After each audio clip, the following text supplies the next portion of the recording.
Spring सगळ्यांना माहिती आहे? कोणाला माहित नाही असं आहे का? नसेल तर सरळ सरळ सांगा नाही माहिती. ठीक आहे, नसेल माहित तर बाहेर रस्त्यावर जाऊन थांबा, फक्त गाडी उडून जाईल तुम्हाला.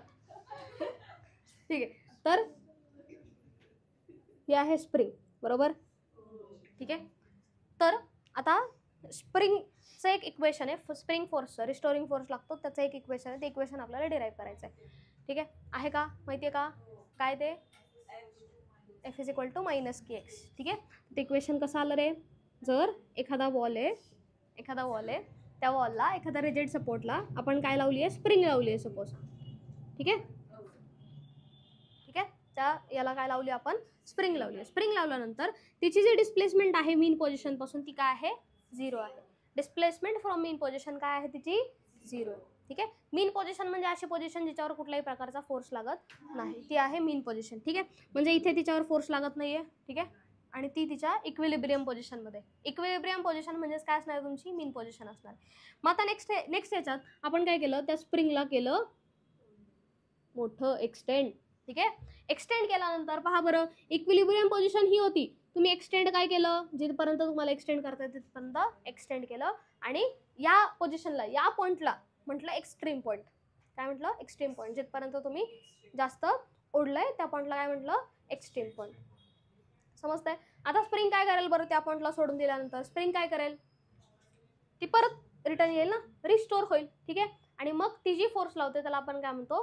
रिस्टोरिंग फोर्स म्हणतो, स्प्रिंग फोर्स म्हणतो. की जिथे स्प्रिंग काय करेल? ज्यावेळी आपण एक्सटेंड करतो, एक्सटेंड केल्यानंतर ती तिची पोझिशन रिटेन करते, परत येते, त्याला काय म्हणणार तुम्ही? रिस्टोरिंग फोर्स म्हणणार. ती रिस्टोर होते, बरोबर. मग आता तुम्ही एक्सटेंड कुठे केलं बरं? या डिरेक्शनला केलं. स्प्रिंग फोर्स कुठे लागला? इकडे लागला, अपोजिट डिरेक्शनला लागला. म्हणजे असं लिहिलं चालेल का? Spring force is directly proportional to x. बरोबर का? Spring force directly proportional to x. Direct proportion काय लिहिलं? जितका तुम्ही एक्सटेंड करणार तितकी स्प्रिंग जास्त फोर्स लावणार, तितका जास्त रिस्टोरिंग फोर्स असणार. बरोबर, जितका एक्सटेंड करणार तितका जास्त रिस्टोरिंग फोर्स. म्हणजे डायरेक्ट प्रपोर्शनचा मिनिंग काय होतं? एक क्वांटिटी वाढली दुसरी पण इन्क्रीज होते. ठीक आहे, डायरेक्ट प्रपोर्शन. एक इन्क्रीज, दुसरी इन्क्रीज, दुसरी डिक्रीज, ती पण डिक्रीज. ठीक आहे, हे डायरेक्ट प्रपोर्शन आहे. जर एक्स वाढला तर रिस्टोरिंग फोर्स पण वाढतो. ठीक आहे, आणि मग याच्या जागी एक कॉन्स्टंट येतो, that constant is K x. आणि इथे येतं साईन मायनस. का मायनस येतं? कारण दोन्ही कसे आहेत? अपोजिटला. चेक करा इथे. डिस्प्लेसमेंट ज्या डिरेक्शनला करता फोर्स त्याच्या उलट्या डिरेक्शनला लागतो. जर आता उलटं केलं, असं केलं की ही जी स्प्रिंग आहे त्या स्प्रिंगला आपण कंप्रेस केलं. कंप्रेस केल्यानंतर काय होईल? तुम्ही रिस्टोर कुठल्या हे फोर्स कोणत्या डिरेक्शनला लावला? तुम्ही या डिरेक्शनला लावला. रिस्टोरिंग फोर्स स्प्रिंग कुठं करेल? रिस्टोरिंग फोर्स कुठे लागेल? इकडे लावेल. याचा अर्थ इथे पण काय झालं? या केसमध्ये पण अपोजिट झालं. म्हणून रिस्टोरिंग फोर्स हा डायरेक्टली प्रपोर्शनल आहे एक्सला, बट त्यांची डिरेक्शन कशी आहे? अपोजिट आहे. डिरेक्शन अपोजिट असल्यामुळे इथे मायनस साईन येते. तर हा जो के आहे याला आपण म्हणतो स्टिफनेस कॉन्स्टंट. काय म्हणतो? Stiffness constant. नंतर म्हणतो आपण त्याला स्प्रिंग कॉन्स्टंट. ठीक आहे, काय म्हणतो? स्टिफनेस कॉन्स्टंट और स्प्रिंग कॉन्स्टंट म्हणतो. मग आता हा स्प्रिंग कॉन्स्टंट असतो त्याला रिजिडिटी कॉन्स्टंट पण म्हणतात. ठीक आहे, रिजिडिटी कॉन्स्टंट. तर आता ओळखायचं कसं की कोणत्या? आता दोन स्प्रिंगचे सपोज, तर त्यावेळी सांगितलं होतं मी, पहा तुम्हाला, शॉक ॲब्झॉर्बर आहे, शॉक ऑब्सर आहे. ठीक आहे, शॉक ॲब्झॉर्बर आहे आणि पेनमधली स्प्रिंग आहे. तर स्टिफनेस कोणात जास्त आहे? स्टिफनेस म्हणजे काय? रगडपणा. ठीक आहे, स्टिफनेस कोणात जास्त आहे? शॉक ॲब्झॉर्बरमध्ये. ठीक आहे, मग हा जो स्टिफनेस कॉन्स्टंट आहे तो स्प्रिंग टू स्प्रिंग डिफर होणार. ठीक आहे, जशी स्प्रिंग बदलली स्टिफनेस कॉन्स्टंट बदलेल. ठीक आहे, जर स्प्रिंग जर जास्त रिजिड असेल, स्टिफ असेल, तर स्टिफनेस कॉन्स्टंट काय असणार आहे? जास्त असणार आहे. जसं शॉक ॲब्झॉर्बर आणि पेनमधली स्प्रिंग. तर पेनमधली स्प्रिंग ही कशासाठी बनलेली आहे बरं? पेन बंद चालू करण्यासाठी बनलेली आहे ना, बरोबर. तिची स्टिफनेस जास्त असून फायदा आहे का? नाही, तिची स्टिफनेस जास्त असून फायदा नाही. तिचं काम काय? फक्त पेन चालू बंद करणं. ठीक आहे, एवढंच काम. पण जर याची गाडीची जी शॉक ॲब्झॉर्बर आहे तो शॉक ॲब्झॉर्बरची जे स्टिफनेस आहे तो स्टिफनेस कमी असतं तर काय झालं असतं बरं?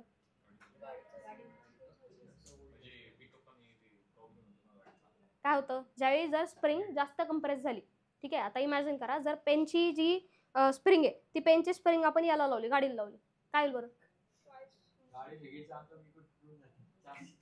काय होईल? जर आपण एखाद्या खड्ड्यात गेल्यानंतर काय होईल? खड्ड्यात गेल्यानंतर ते जे स्प्रिंग आहे ती स्प्रिंग कंप्रेस होईल, ओरिजिनल पोझिशनला पण येईल, पण गाडी अशी जोरात उडेल. ठीक आहे, मग तिचं काम काय? शॉक ॲब्झॉर्ब करणं. मग ती स्प्रिंग काय करते, ते शॉक ऍब्झॉर्ब करून घेते. बट या केसमध्ये काय होतं, जिथे तुम्ही स्प्रिंगचा जो स्टिफनेस कमी केला, तर स्टिफनेस कमी केल्यानंतर आपल्याला शॉक उलट डबल लागणार त्याच्यापेक्षा. ठीक आहे, जास्त लागेल ना.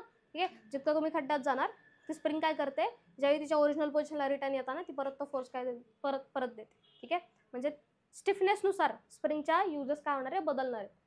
स्टिफनेस या कॉन्स्टंटनुसार. मग हा जो कॉन्स्टंट आहे, हा कॉन्स्टंट कमी आहे तर आपण त्याला कुठं वापरू शकतो, पेनमध्ये वापरू शकतो. आणि जर कॉन्स्टंट ह्याची व्हॅल्यू जास्त आहे तर मग तो कुठं वापरू शकतो, शॉक ॲब्झॉर्बरमध्ये वापरू शकतो. समजलंय का, हा आहे स्टिफनेस कॉन्स्टंट. समजले सगळ्यांना, नक्की समजलंय, काय डाऊट याच्यात, नक्की. ठीक. आता क्वेश्चन पहा, find acceleration of 2 kg mass. 3 kg मास आहे. Find the acceleration of 3 kg mass. 3 kg मास तर आपल्याला ॲक्सेलरेशन फाइंड करायचं आहे. Acceleration of 2 kg mass is 2 metre per second square as shown in the figure. आता या फिगरमध्ये जर पाहिलं तर काय, 3 kg मास आहे, 2 kg मास आहे, ते स्प्रिंगने अटॅच्ड आहे आणि त्याला काय लागलाय, एक 10 न्यूटनचा फोर्स लागलाय. ठीक आहे, 10 न्यूटनचा फोर्स लागल्यानंतर हे काय होणार, ही बॉडी काय होणार, इकडे ॲक्सेलरेट होणार आहे. बरोबर, ही बॉडी काय होणार आहे, इकडे ॲक्सेलरेट होणार आहे. ही पण कुठे ॲक्सेलरेट होणार आहे, इकडे. ठीक आहे, बरोबर. पण दोघांचं ॲक्सेलरेशन सारखं असेल का, नाही. ॲक्सेलरेशन कधी सारखं असेल, ज्यावेळी ते परफेक्टली एकमेकांना कनेक्टेड आहेत त्यावेळी ॲक्सेलरेशन सारखं असेल, अटॅच्ड आहे त्यावेळी. पण त्यांच्यामध्ये जर तुम्ही हे लावलंय, टेन्शन असणारी स्ट्रिंग लावली आहे किंवा त्यांच्यामध्ये जर स्प्रिंग लावली आहे तर दोघांचं ॲक्सेलरेशन काय होणार आहे, बदलणार आहे. ठीक आहे, इमॅजिन करा, 2 ब्लॉक्स आहेत, एकमेकांना थ्रेडने कनेक्टेड किंवा स्प्रिंगने कनेक्टेड आहे. असं होणार आहे का, या बॉक्सला तुम्ही ज्या ॲक्सेलरेशन निवडता हा बॉक्स पण त्याच ॲक्सेलरेशनने जाईल, नाही. दोन्ही बॉक्स वेगवेगळ्या ॲक्सेलरेशनने जातात. याचा अर्थ याचं ॲक्सेलरेशन वेगळं, याचं वेगळं. याचं ॲक्सेलरेशन कसं काढाल बरं. आता याच्यासाठी कॉन्सन्ट्रेट याच्यावर करा, या ब्लॉकवर करा. याची जर फ्री बॉडी डायग्राम काढायची तर फ्री बॉडी डायग्राम कशी येईल, हा 10 न्यूटनचा फोर्स आहे. बरोबर, स्प्रिंग काय करते, त्याला इकडे फोर्स लावते. बरोबर, स्प्रिंग काय करते, त्याला इकडे फोर्स लावते ना. ठीक आहे, हा आहे स्प्रिंग फोर्स. बरोबर का, हा आहे स्प्रिंग फोर्स. मग इक्वेशन कसं लिहिणार, बॉडी कुठे ॲक्सेलरेट होते, तिकडे ॲक्सेलरेट होते. बरोबर, मग कसं इक्वेशन लिहिणार बरं, कसं लिहिणार इक्वेशन, सांगा मला इक्वेशन याचं.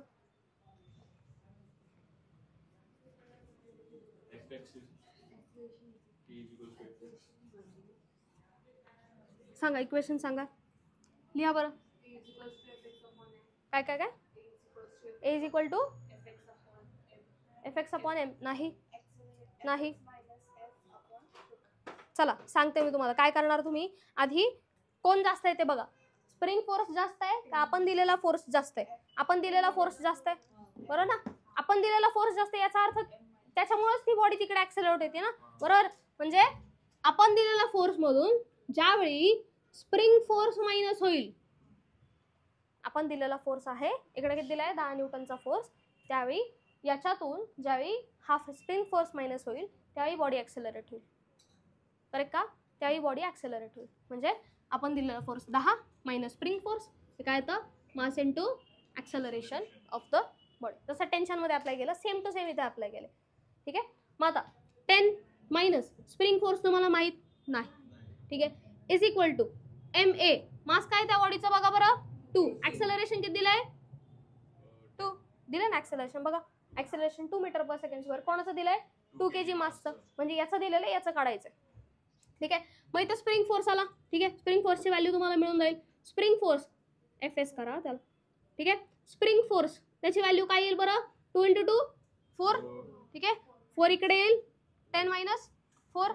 ठीक आहे, आणि हा इकडे जाईल ना. ठीक आहे, किती आला तो मग, 6 न्यूटन. स्प्रिंग फोर्सची व्हॅल्यू इथे आली 6 न्यूटन. समजलंय. ठीक आहे, स्प्रिंग फोर्स किती आला, 6 न्यूटन. आता ह्या बॉडीला विसरून जायचं.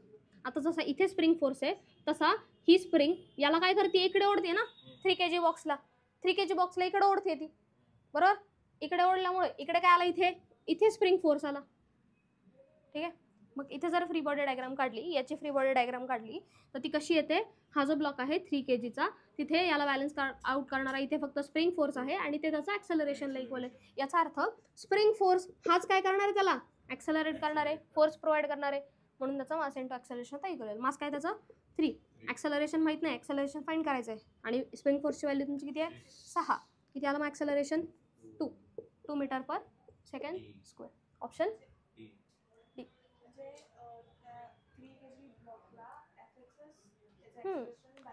तेच ॲक्सेलरेशन बॅलन्स आउट करते. पहा ना, ह्या ब्लॉकवर दुसरा कुठला फोर्स आहे का? नाही आहे ना.